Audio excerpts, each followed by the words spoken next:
Қайырлы күн, Тарих мектебі каналының тұрақты көрермендері. Бүгін сіздердің назарларыңызға темір тайпасында мемлекеттік дәрежеге дейін көтерілген ең ірі тайпалардың бірі қаңлылар туралы мәлімет бермекшімін. Ендеше қаңлылар біздің заманымыздан бұрынғы 3-ші, 2-ші және біздің заманымыздың 5-ші ғасыр аралығында өмір сүрген ірі тайпалардың бірі. Негізгі мекені Сырдария өзенінің орта ағысы. Жазба деректерде қаңлылар Арыс, Талас жағалауларын, сонымен бірге Сырдарияның төменгі ағысында өмір сүрген айтылады. Ал негізгі атақонысы Қаратау алқаптары мен Сырдарияның орта шенінен бастап Ташкент өлкесіндегі ойпаттарға дейін созылған. Жалпы алып қарасақ, негізгі территориясы оңтүстік Қазақстан. Осы аралықта созылып жатқан қаңлылармен көршілес болған шығысы мен оңтүстігінде үйсіндер мен қытайлар, солтүстік батысында сарматтар мен аландар және солтүстігінде ғұндар мекен еткен еді. Қаңлылардың астанасы Битянь қаласы Сырдария өзенінің орта ағысында орналасқан, екінші астанасы Бадян қаласы. Халқы 600 мың, отбасы 120 мың түтіннен тұрса, әскерінің саны 120 мың деп көрсетілген екен. Жалпы осы қаңлылардың қоғамдық құрылысына келетін болсақ, оларда монархиялық билік жүйесі қатаң сақталды. Яғни монархиялық билік жүйесі дегеніміз билік әкесінен балаға мұрагерлікке қалып отырады. Ендеше қоғамдық құрылысындағы ең жоғарғы лауазым хан, яғни билеуші. Одан кейін оның көмекшілері кіші хандар, әр иелікті жеке басқарушылар, олар 5 иелікті басқарған кіші хандар.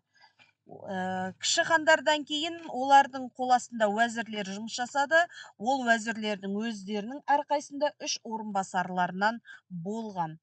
Көсем деп ру тайпа басшыларын алдық. Сонымен бірге кез келген тайпаларда болатын сияқты малшылар мен егіншілер тұрды. Малшылар мен егіншілер кез келген қоғамдық құрылыстың негізгі асыраушы тайпа қоғамы болып есептеледі.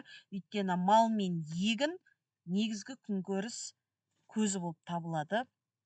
Сонымен бірге құлдар тұтқынға түсті.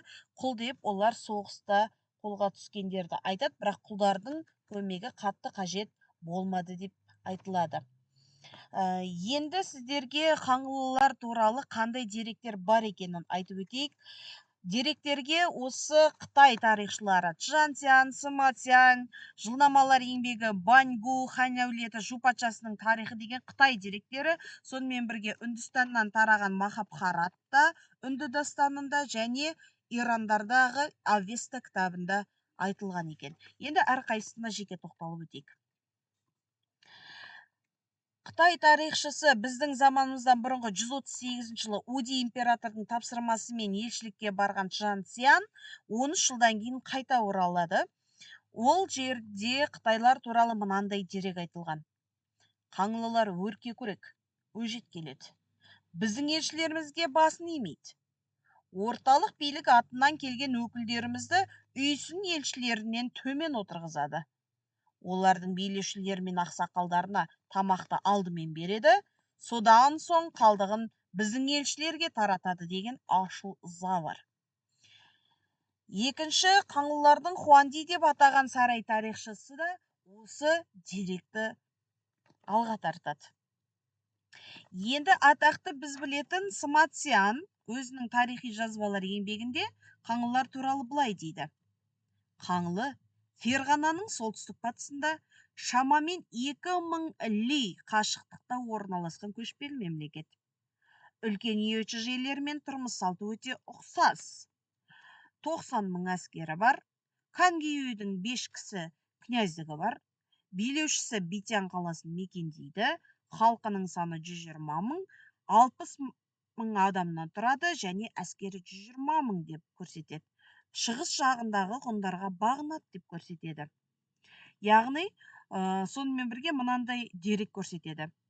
Патша ордасында олардың заңдары мен жарлықтары ілулі тұрады екен деп көрсеткен. Осыған қарағанда қаңлыларда заң жүйесі қатаң сақталғаны белгілі. Енді жылнамалар жинағы еңбегінде былай деп көрсетеді. Қаңлы елінен алтын, күміс, асыл заттарды алуға болады деп көрсетеді. Хан әулетінің еңбектерінде де осы сияқты мәліметтер берілген. Атақты тарихшысы Баньгу өзінің Цяньханьшу еңбегінде былай дейді: Қаңлы мемлекетінің пайда болған уақыты, оның шекарасы және басқа да маңызды мәселелері туралы баяндалған. Яғни біздің заманымызға дейінгі 3-ші ғасырларда өмір сүрген деп көрсетеді. Яғни қаңлылар туралы негізгі мәліметтің барлығын осы Қытай тарихшыларының еңбегінен алып отырмыз. Жу патшасының тарихи еңбегінде де дәл жоғарыда аталып кеткендей мәлімет келтіріледі. Қаңлы елінен алтын, күміс, асыл заттар, аң терілер шығады. Көп елмен сауда жасасқан едәуір қалалары да болған деп жазылады. Атақты Махабхарата үнді дастанында былай дейді: Қаңлы сөзі қарулы, жақсы, жайсаң ұлықтар деп сипатталған. Ал атақты ирандықтардың Авеста кітабында мынандай дерек бар: Весканың ержүрек ұлдары ең биік, бәрінен жоғарғы тұрған Канха қамалының алдында құрбандық берді деп айтады. Міне осы әңгімелердің барлығынан қарайтын болсақ, қаңлылар өз заманында ешкімнен қорықпайтын тәуелсіз мемлекет құра білгендігін көруге болады. Енді келесі деректерге назар аударайық. Махмұд Қашғари қаңлы сөзі су, өзен деген мағынаны білдіреді деп көрсетеді. Яғни бұл үнді еуропалық тілде айтылған. Ал егер түркі тілдерінде аударатын болсақ, кан, кең сөздері жазықтық, кеңістік деген мағынаны береді деп айтады. Ал қазақ аңызында мынандай аңыз айтылады: бірде Оғыз ханның қолына көп олжа түсіп, оны тиеп әкетуге арба жетпейді. Олардың қасына шебер келіп арба жасайды. Арба қозғалғанда қаңқ деген дыбыс шығарғандықтан, оны жасаған адамды қаңқылы деп атап кеткен деседі. Ал атақты саяхатшы 1030-1090 жылдары өмір сүрген Плано Карпенийдің еңбектерінде қаңлылар қыпшақша сөйлейді екен деп көрсеткен екен.